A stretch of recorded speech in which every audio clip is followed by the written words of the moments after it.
thinking about moving to Toronto, I'm going to tell you 5 things that you absolutely need to know. Hey everyone, welcome to this week's Q&A. Thanks again for tuning in. Always appreciate it. If you're thinking about moving to Toronto, especially if you are not from the area, I'm going to give you 5 things that you really need to know before you do so. Okay, let's dive in. Number 1 is how you pronounce Toronto. It's Toronto, not Toronto. So I hear people making that mistake all the time. I'm sure you've heard about this, but we say here in the city, Toronto. Number 2 is this is a very expensive city to live in, so you need to be prepared. If you're thinking about buying, you need on average about 1.5 million to buy a house and probably about $800,000, $900,000 to buy a condo. If you're a renter, you're going to be looking at about $3,600 for a 2-bedroom if you're in the city.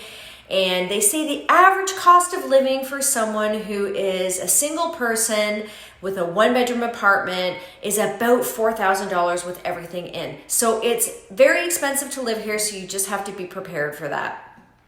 The third thing is that we are very heavily divided into districts here in the city. So we have neighborhood after neighborhood after neighborhood. So if you take the downtown core, for example, there are about 6 or 7 different neighborhoods right in the core. So if you come to one area and you don't think it's your thing, but you want to be downtown, just know that every neighborhood is very distinct from the next one. And there's lots of lists out there that can show you where they are and what the borders are. The next thing is that you should know that the popularity of a neighborhood and the housing prices largely are dictated by 2 things. Number 1 is proximity to the subway line, of which there is not a lot of options here. And number 2 is school districts. So school districts here are very tight. They're very small districts. We have a lot of schools. And the better ranking the school has, the more expensive the neighborhood is. That's just how it goes.